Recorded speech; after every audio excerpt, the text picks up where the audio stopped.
Alright, I was playing with you guys. There is no monsters roaming around in real life. I hope not. I was just playing, guys.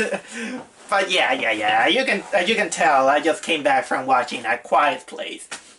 I was anticipating this movie for a long time because I thought it was gonna be this artsy film that it has an interesting way of storytelling, that there will be no dialogue, no actors talking, and well, the premise looked interestingly enough. It was interesting that I didn't know that it was directed by another comedian. What was it called? John Krasinski. I heard that he's from The Office. Man. Ever since Jordan Peele began to make horror movies, now we got this guy making horror movies. What's next? Jim Carrey, Dwayne Johnson. Oh wait, Dwayne Johnson probably next week, but that's not technically horror, and he didn't direct it. But yeah, I just came from, like I said, A Quiet Place, and this is my review of it. This is a movie that, right in the get-go, I'll say this. I became a little bit of a victim of high expectations. And as a consequence, I'm gonna be a little bit from the minority of many people. I was a little bit disappointed on this movie. But it is still a good. It is good. I give it some merit.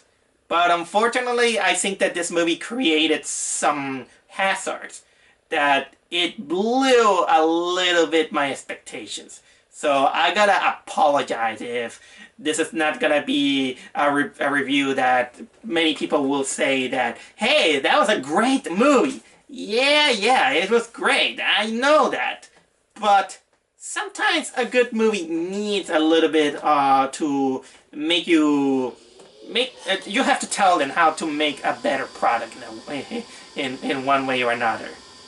But like I said, I really like the premise. It was some parts of the execution that I just thought that it created a little bit of a fallacy, that it didn't ruin exactly the movie, but it ruined an opportunity to create an amazing movie. So technically, where do I start? Let's go on with the premise. The premise is basically simple. It's about this family who lives in the middle of nowhere, they live in this apocalyptic world where apparently some kind of creature that came from outer space, they wipe out almost all of humanity because of their gimmick. Their gimmick is that they have high sensitive audition, so whenever they hear something loud, they just strike and kill. They have armor. They're immune to bullets, apparently, from what they say. So technically, in order for that family to survive, is to be quiet. They have to adapt to a lifestyle where they must almost no talk, don't use anything that makes any sound, because even the smallest sound, like, how can I say, like, for example, this mouse doing this, it will attract those creatures, and these creatures are savagely fast. Even though the design of the creature, they kind of look like a combination between the praying mantis, Venom, and the Cloverfield monsters. That's pretty much I have to describe. So we see a little bit of that lifestyle of that family trying to survive. And in a way, I really like where it was going. There was almost no sound, no sound, no dialogue. The character, when they have to communicate, they use sign language. But then, it came strike one. Strike one is that when they began to talk in sign language like this, the subtitles came. That for me was strike one, because it kind of felt like the movie didn't trust the audience enough to let the audience pinpoint the emotions of of the characters with body language or anything like that, or let what you see give you the information instead of telling you what they're saying. But then comes scenes that while they're doing sign languages, they begin to whisper what they say, like, that's kind of strike two for me, because it kind of defeats the purpose that the movie was intended to do. And then we get kind of a little bit into the second act of the movie, where they're finally having their shelter of these creatures, and they begin to talk in normal language. And for me, that's strike three, because again, it defeated the purpose of what the movie was advertised. And it missed that opportunity to create a movie that has zero dialogue, zero understanding. It could have been the movie that it was gonna be just a visual metaphor, and in a way it succeeded, but it doesn't succeed 100% or 99%, which I could have forgiven. It only succeeds 88%, and this is what.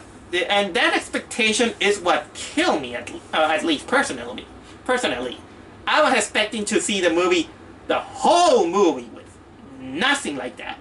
The movie had missed that opportunity to let the audience learn see what the actors are doing, what the situation was going to be, and let them show that they're actors. They're actors, that they don't need a dialogue or to convey what they were doing, just body language, anything like that. I could limit myself with body language, with the signs and all this stuff, but the subtitles kind of ruin it. It kind of defeated the purpose of what's visual communication, which that's what I thought that it was aiming for, but it couldn't hold off to that. It couldn't hold off. Apparently, someone thought that we just need the actor to talk. We don't have to learn how they sound. You couldn't trust you couldn't trust yourself to show that you're a great actor without the need of sound. I mean, look, silent. I'm kind of like this guy who did enjoy silent films. The more I talk about it, it feels that I'm just nitpicking the movie. But even though there are really some nitpicky stuff that I could say about it. But again, that technically doesn't mean that it ruins the film. I do have to admit that it was going to be a little bit of a challenge to make a silent horror movie that stretched out for, let's say, an hour and a half. I mean, I saw silent horror films, but this kind of mostly like 5 minutes or so. And stretching it out for an hour and a half is a little bit too much, even though I would have loved to see someone try that. But that silence also has a little bit of a consequence, in which, while creating the ambience is good enough to bring down the tension of the movie,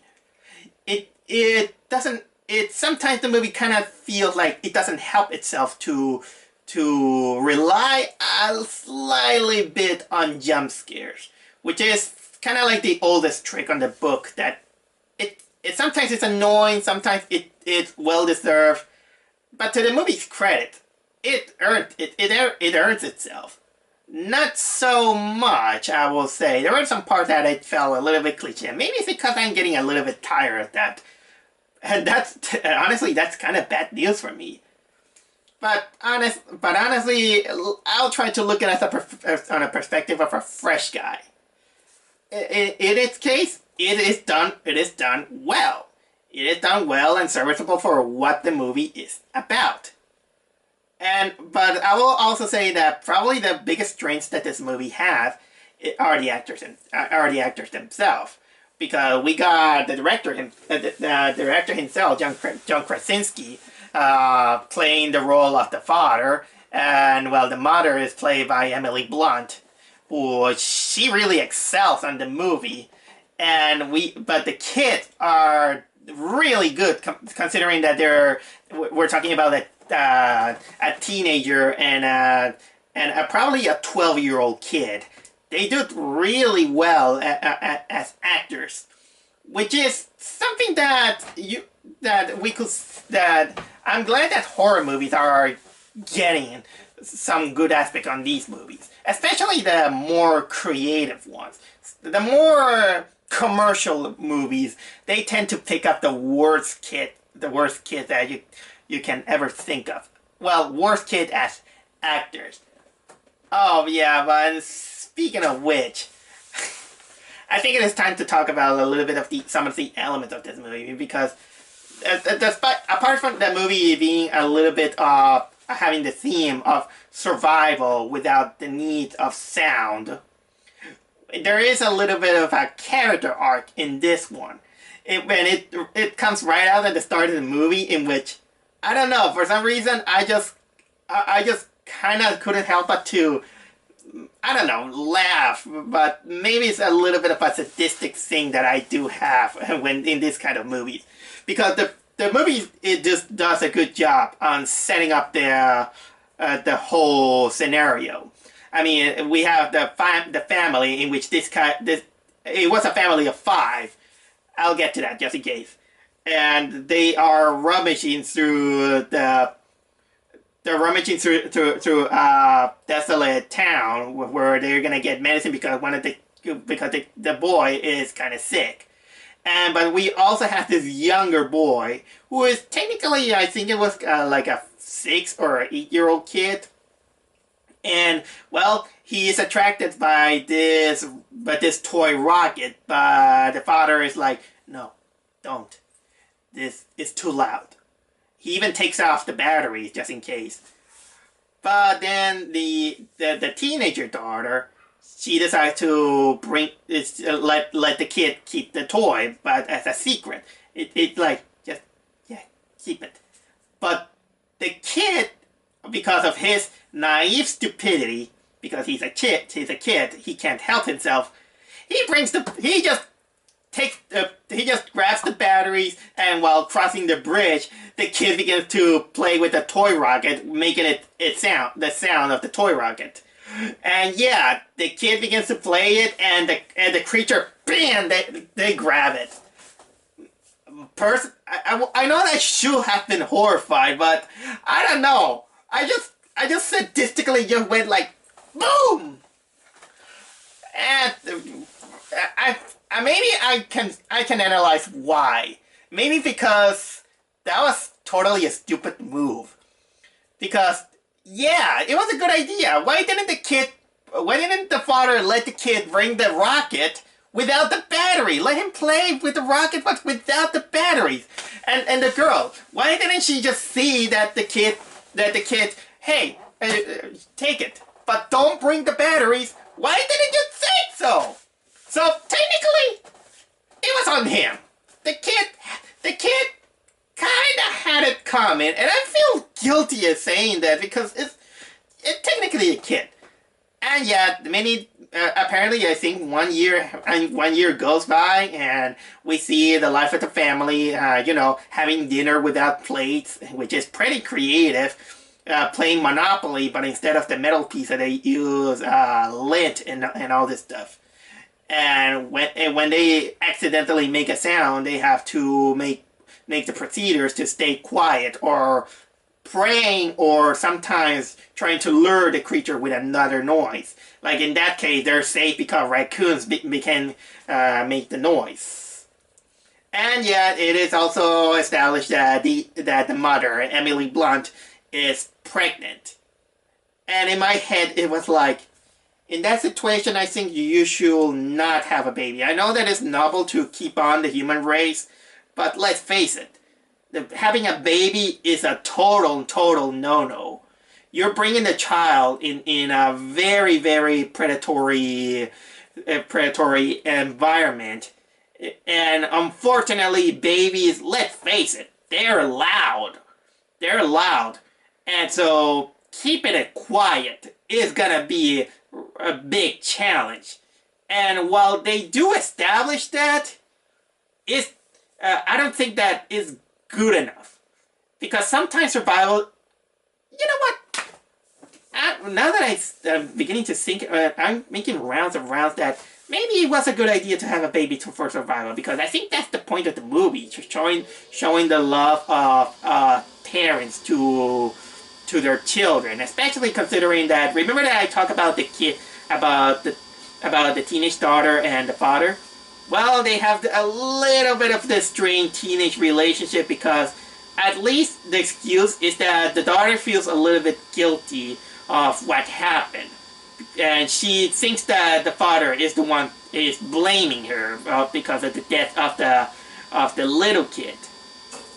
So in a way, I think that probably for the sake of a storytelling and character arc, maybe it was right for the kid to die like that. Oh, I'm sorry, I'm sounding horrible.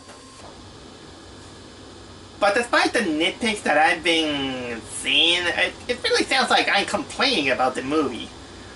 But I can't deny one thing. I was entertained and I was thrilled. It kept me on the edge of the seat, especially during the climax, when shit gets out of the bag, when things begins to start out and the danger becomes very imminent to the family. You do root for the family to get out on that situation, and honestly, it's funny enough that all this whole thing, it starts off technically with attack, because while the father and the child they go hunting for fish on a nearby river, and the teenage daughter, she's just moping about her father, and she just went to visit the grave of his little brother. The mother is doing, the house chores, and while she was doing the laundry and taking this sack of dirty clothes, she accidentally let loose a nail on the wooden floor of the staircase.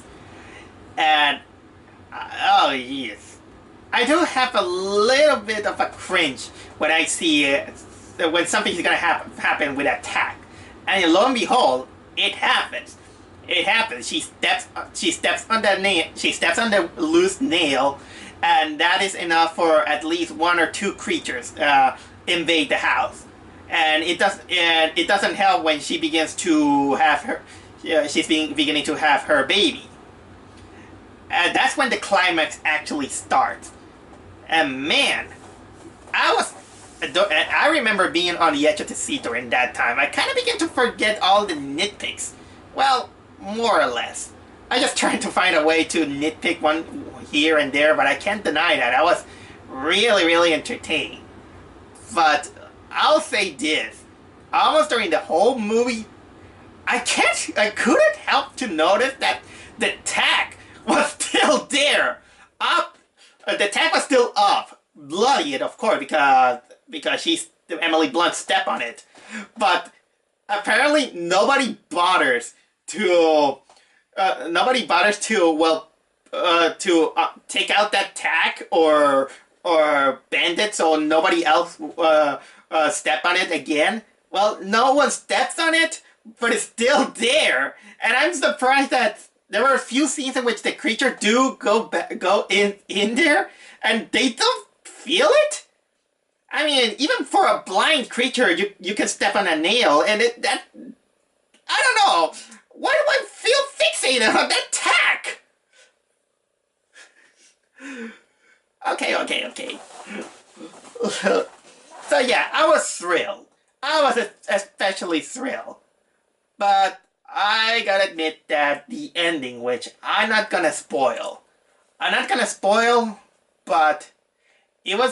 I felt that it was a movie that it kinda earned an emotion that it had, but then the ending. The ending, I found out that it was kind of stupid.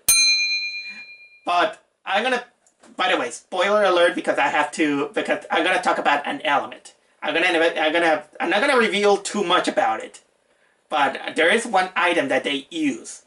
But I thought that it was the stupidest thing that they have used. Okay, here goes. Here goes a spoiler, just in case. It is revealed that the father was actually doing some research on the creatures, which I thought that was one of the smartest things of the movie. In which, while he was doing the research, he just put on the letter saying what did they do, what did they do, how can be killed, and all those newspaper clips of what is happening around the world and all that stuff, and the radio communication that he can't communicate with others. And then he technically invented for the daughter some kind of ear amplifiers that amplifies their noise and all this stuff. Kind of like what old people use to improve their hearing. But apparently, it is shown that they couldn't find any weakness for the creatures until it is shown that their biggest strength is also their biggest weakness. Because apparently the latest updated amplifier that the main girl had, the teenager, it makes some noise frequency that is too high that the creature can't handle it. So it is a great weakness that this loud eerie noise that you hear when you kind of like, how can I say, when you put a microphone on an amplifier, it makes this noise that is so annoying. But that's not, the amplifier is not the stupid thing. The stupid thing that happened in the movie is a shotgun. Yeah, a shotgun. And then, you know how loud shotguns are. And the movie kind of ends with the kind of a little bit like it wanted to become a little bit actiony, like the end. And at that part, I was thought that, wow, you just endangered yourself. Instead of finally killing the creature with at least something that is not noisy, you just went with a shotgun. I know that it's powerful, but and maybe I will say that, yeah, they're desperate. Okay, now that I think of it, maybe I can be forgiving on that. So sorry if I kind of spoil it, but I had to. But it's something that I wanted to express a little bit. But at the end of the day, I just came out saying that, yeah, it's a good movie. I only wish that it could live up to that expectation of being quiet the whole time. And the climax is a good thing that they managed to do that, except for a few parts. The dialogue, while being minimalistic, I think it would have been better if there was absolutely none of it. But now that I have to remember some things, it kind of reminded me of that episode of The Angry Beavers. There was this episode of that show where the main characters, they wake up in the house and they're surrounded by these fussy creatures that they look deadly, and the whole episode is with them trying to get out of the house without waking them up and without doing any noise. And the genius of that episode is that there was absolutely no dialogue. It's just the characters just doing their stuff. But the only bit of dialogue that they have is at the end when they get out of the house and they realize that the world is filled of those creatures, and then the main character, they just scream. That's it. That's it. That's technically what came into my mind while watching this movie. That's all I have to say. A Quiet Place, I recommend it. I recommend it if you're not bothered by the nitpicks that I just said. you're gonna enjoy this movie better. I was just only a victim of really, really high expectation of wanting to see a little bit more, well, creativity and restraint on a movie that had such promise. Okay.